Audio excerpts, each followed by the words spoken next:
Exactement. Au moins une minute. Donc, Madame Christiane Taubira a posé effectivement avec intelligence la question de la réparation foncière. Parce que effectivement, ça nous a suivi, en quelque sorte. Oui, nous en sommes reconnaissants. Effectivement. La même chose, excusez-moi. Mais si, parce que dans les problèmes des réparations, dans l'aspect réparation morale, mémoire auquel nous sommes très attachés, pour pouvoir financer un travail de mémoire, il faut le financer. Si on veut réformer tous les manuels scolaires, il y a tout un travail à organiser. Alors attendez, vous cherchez des fonds pour de la recherche historique? Oui, exactement. C'est d'ailleurs l'objet de notre assignation. C'est l'objet de notre assignation. Alors, c'est aussi il y a l'objet un de notre intérêt assignation. matériel là, que vous mettez en avant pour vos travaux. Alors, attendez, madame, on va écouter maintenant d'autres voix. Hein. Alors, madame et monsieur qui est historien et qui lui n'a pas d'aide publique, j'imagine, hein, et vous continuez vos recherches. Très peu. Nous avons l'aide publique comme tous les. Il reste 5 minutes, alors il faut qu'on aille vite. Non, mais les programmes de 2008. Madame Cotias. Les programmes de 2008 ont inscrit la question de l'esclavage et de la traite officiellement. La seule chose, et ça serait peut-être quelque chose qui serait à demander, c'est que dans les secondes professionnelles, dans les décrets d'application, qui sont les plus importants finalement, pour les secondes professionnelles, il est explicitement dit qu'on doit enseigner le commerce triangulaire et la traite. Pour les secondes générales, c'est beaucoup plus flou. Alors ça, c'est quelque chose sur lequel on pourrait discuter, parce que est-ce que le sous-entendu, c'est de dire les secondes professionnelles finalement, ils sont certainement descendants d'esclaves, ou en tout cas ils sont plus concernés par cette histoire, et donc on va leur donner cette histoire-là, alors que les secondes générales finalement n'auraient pas besoin de connaître. Or, on est dans une construction d'un ensemble national, et ça c'est très important, et d'une égalité, et de cette égalité doit aussi passer dans tout ce qui est enseigné aux enfants. Marcel de Rigny. Oui, est-ce qu'on peut dire, je vais vous provoquer un peu, est-ce que vous estimez que la République a d'une certaine manière compensé ces crimes contre l'humanité, puisqu'ils ont été reconnus comme tels, n'est-ce pas, hein, l'esclavage et la traite, par l'aide qui vient de la métropole? Ça c'est autre chose. Il n'y a plus de métropole. Il faudrait le dire. Il n'y a plus de métropole. Ce sont des c'est important. Comment dire? Alors, les territoires ultramarins.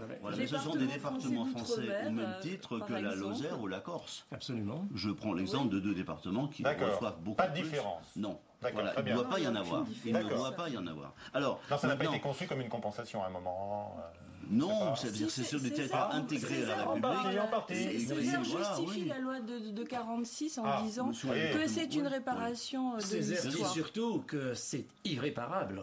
Il le dit, mais en même temps, il justifie la demande de départementalisation. Et moi, j'ai presque envie de dire, parce que ce qui me gêne, c'est aller aussi vite sur des questions aussi importantes. D'accord, déjà, j'ai accepté l'invitation, je n'ai pas le choix. Mais par contre, je regrette qu'à un moment donné, ces questions aussi importantes soient posées de façon aussi rapide. Je termine en disant... On prend le temps d'aller au fond des sujets, franchement. Nous sommes nombreux, il faut tous. Je termine juste en vous disant que ce que je suis en train d'entreprendre là, nous sommes déjà dans un processus de réparation, si on peut appeler réparation morale. Quand tout d'un coup, on offre la possibilité à tous les Français d'apprendre une page d'histoire qu'ils n'ont pas apprise, nous sommes déjà dans un processus de réhabilitation. Nous sommes déjà dans le vrai processus et financé aussi par la politique de l'État. Ça veut bien dire qu'à un moment donné, pour répondre également à ce que vous disiez, les écoles ont aussi cette chance de pouvoir bénéficier de tout ce travail et c'est un catalogue qui est à mettre en place pour atteindre, et ça c'est le volet sans doute le plus important, pour atteindre la possibilité d'aller jusqu'au bout de l'objectif de l'égalité pour tous. Et c'est ça qui nous intéresse. Luc Saint-Éloi, je vais vous décevoir, il reste 2 minutes. Je sais. Marcel de Rigny, vous allez dans les établissements scolaires, vous? Bien sûr. Mais nous y sommes aussi. Et nous savons, enfin, Myriam Cotas a dû avoir la même démarche que moi, nous sommes très souvent sollicités par l'inspection générale, par les rectorats, etc., pour donner aux enseignants qui vont être chargés d'appliquer les nouveaux programmes, leur donner des informations qu'ils n'ont pas. Parce que les enseignants n'ont pas été formés sur cette question. Alors, je rappellerai quand même que le comité pour la mémoire de l'esclavage, dans sa première existence, son premier mandat de 5 ans, ensuite il est passé à 3 ans, a jeter les bases de tout cela. Il y a eu des discussions qui ont été parfois extrêmement difficiles avec l'inspection générale et ça aboutit à l'inventaire des musées, à l'inventaire des archives, à la réforme des programmes. Tout ça a été fait. Mais maintenant, dernière question. Bien entendu. On n'a plus le temps. Dernière question. Marcel de Rigny. C'est très important. Tout ce que vous avez dit, tout c'était très important. C'est pour ça qu'il n'est pas question de prendre cette question à la légère et c'est pour ça qu'il ne faut pas tout mélanger. Et s'il y a 3 voies, il y a la voie de l'instruction et ça c'est important au niveau de l'éducation. Il y a la voie de ceux qui veulent veulent gagner de l'argent pour X raisons, ça c'est autre chose. Encore plus directement, là.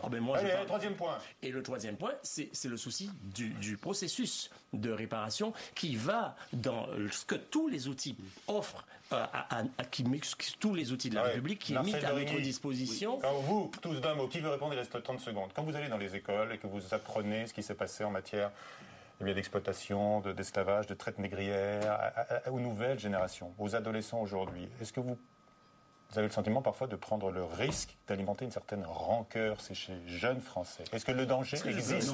Oui ou non? Non. C'est pas la question. Est-ce que ça peut arriver? C'est une situation importante. Effectivement, c'est une possibilité, c'est un risque plutôt, mais moi personnellement je ne l'ai jamais rencontré.